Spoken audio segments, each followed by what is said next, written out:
प्रिय सज्जनों एवं देवियों, सदगुरु कबीर साहब का अमृतवाणी 19वां प्रकरण में सदगुरु कबीर साहब परमार्थ को अंग का वर्णन करते हैं। परमार्थ कहते हैं सत्य को। सत्य की स्थिति के लिए जितने सत्याचरण किए जाते हैं सब परमार्थ हैं। परमार्थ का अर्थ परम प्रयोजन भी होता है। दुख निवृत्ति एवं स्वरूप स्थिति की प्राप्ति ही हमारा परम प्रयोजन है। यही परमार्थ है। मनुष्य जीवन प्राप्त करने का परम प्रयोजन है कि अपने आत्मा का कल्याण करना, स्वरूप स्थिति प्राप्त करना और संसार के दुखों से हमेशा के लिए निवृत्ति हो जाना। परमार्थ पाको रतन है, कबहु न दीजै पीठ। स्वार्थ से मल फूल है, कली अपूठी पीठ। सदगुरु कबीर साहब यहाँ पर परमार्थ का वर्णन करते हुए कहते हैं कि परमार्थ उत्तम रत्न है, इससे कभी पीठ ना दो, परमार्थ के प्रति पीठ ना करो। स्वार्थ तो सेमल फूल के समान सदृश सार सुगंधहीन है, जिसकी कली कच्ची और उल्टी अपनी ओर खिलती है।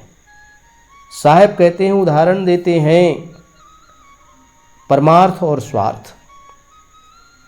परमार्थ का वर्णन करते हुए कहते हैं, परमार्थ मनुष्य का उत्तम रत्न है और इसी परमार्थ से जीव का ही परम कल्याण होता है। इससे कभी भी पीठ नहीं करना चाहिए, इससे कभी भी वंचित नहीं रहना चाहिए, क्योंकि मनुष्य जीवन परमार्थ के लिए है और इस मनुष्य जीवन का परम प्रयोजन भी परमार्थ है। इसलिए सदगुरु कबीर साहब कहते हैं, परमार्थ के लिए कभी आदमी को आलसी नहीं होना चाहिए, सदैव परमार्थ में लगा रहना चाहिए, अपना परमार्थ का सोचना चाहिए। और स्वार्थ तो सेमल फूल की तरह है, दिखने में सुंदर परंतु है नीरस, सुगंधहीन है, उसमें किसी प्रकार से कोई सुगंध नहीं है। साहब कहते हैं, उसकी कली उल्टी खिलती है।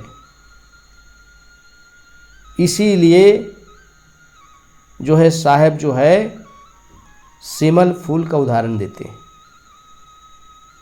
मरूं पर मांगू नहीं अपने तन के काज, परमार्थ के कारणे मोहि न आवे लाज।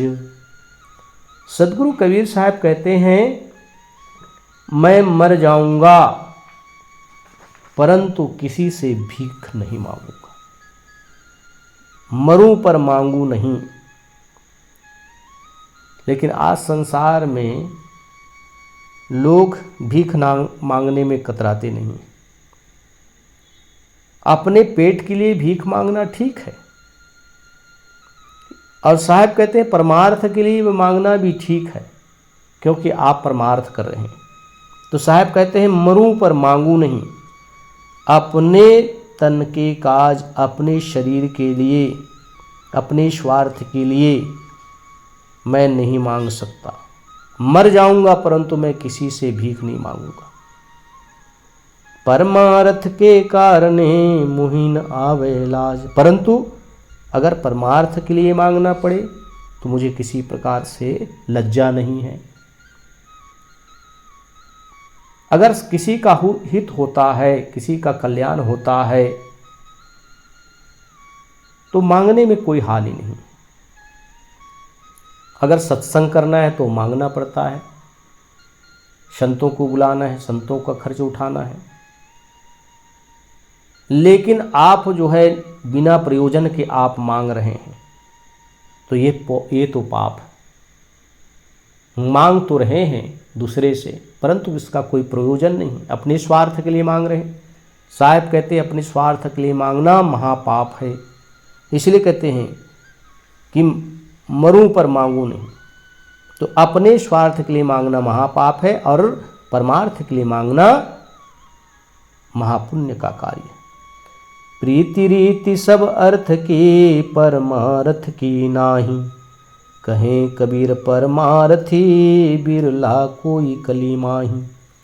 सदगुरु कबीर साहब कहते हैं संसार के सारे प्रेम व्यवहार धन के लिए हैं।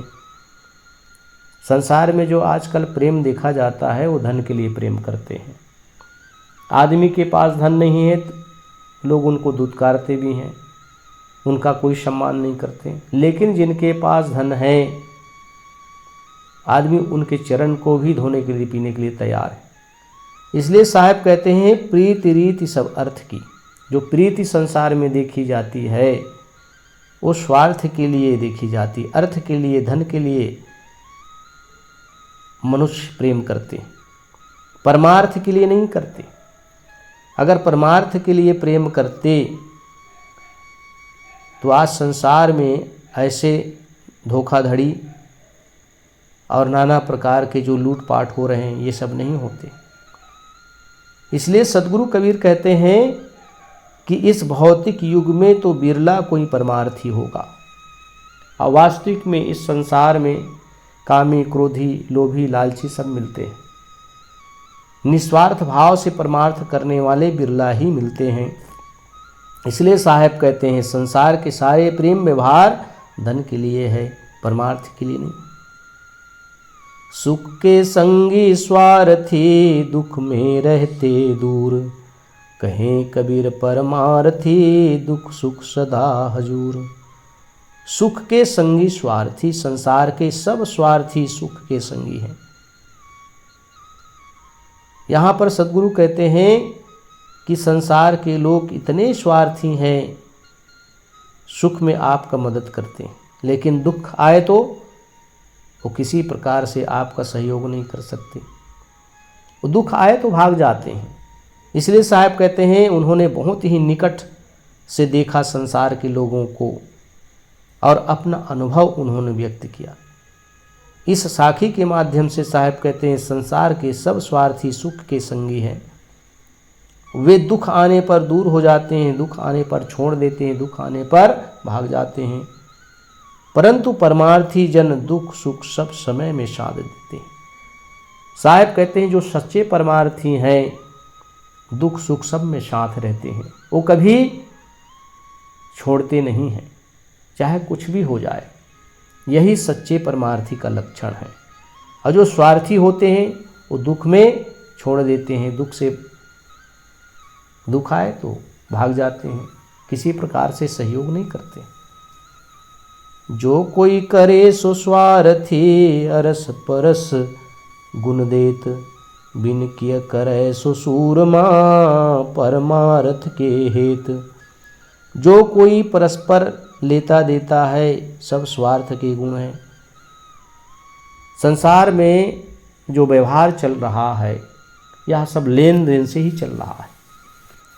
अगर कोई व्यक्ति आकर कुछ मांगता है और ना दोगे तो रूठ जाते हैं, दोगे तब वह भी देते हैं। साहिब इसलिए कहते हैं जो कोई परस्पर लेन देन होता है सब स्वार्थ के कारण होता है। एक ओर से बिना कुछ भलाई किए ही दूसरी ओर से जो कोई भलाई करता है वह परमार्थ के लिए करने वाला शूरवीर होता है।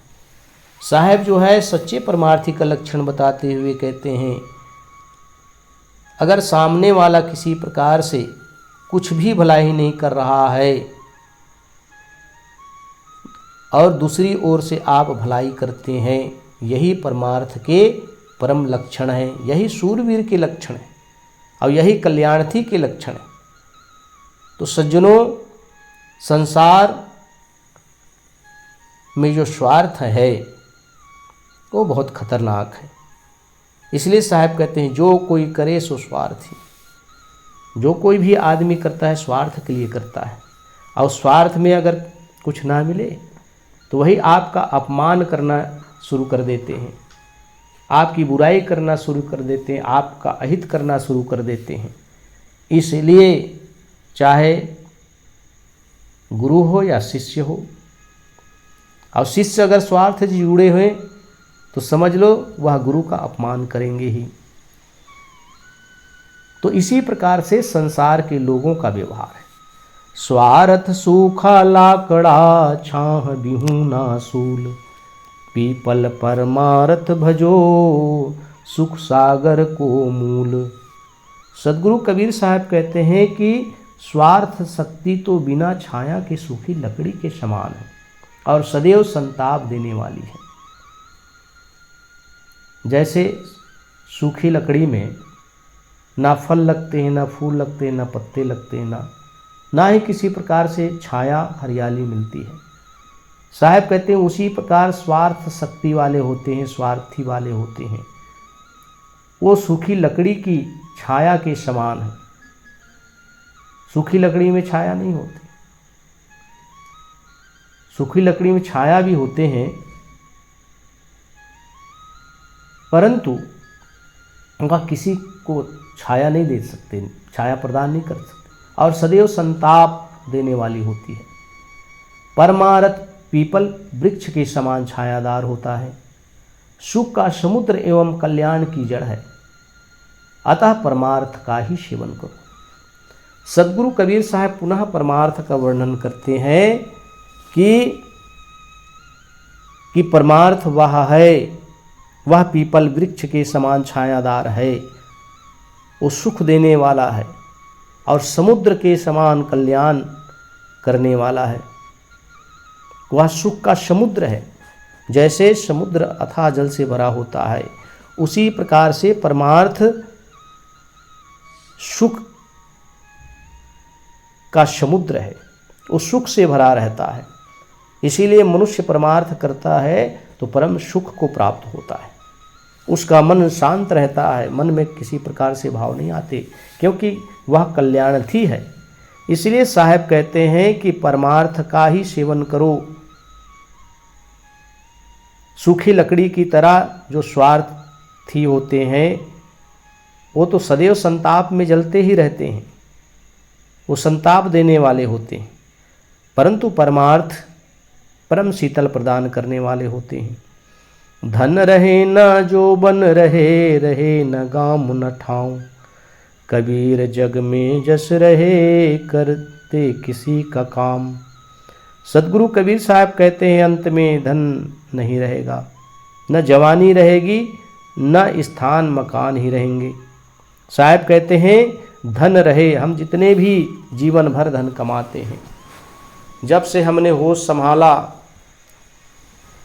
मनुष्य जब से होश संभालता है तब से धन के पीछे लगा रहता है और धन कमाते कमाते कमाते कमाते इतना धन भी इकट्ठा कर लेते हैं जो अपने जीवन को नष्ट करके, अपने जीवन के समय को बर्बाद करके वो धन कमाते हैं। साहब कहते हैं परंतु वह धन आज तक किसी ने भी लेकर नहीं गया, अंत में धन यहीं रह जाता है, यहीं छूट जाता है।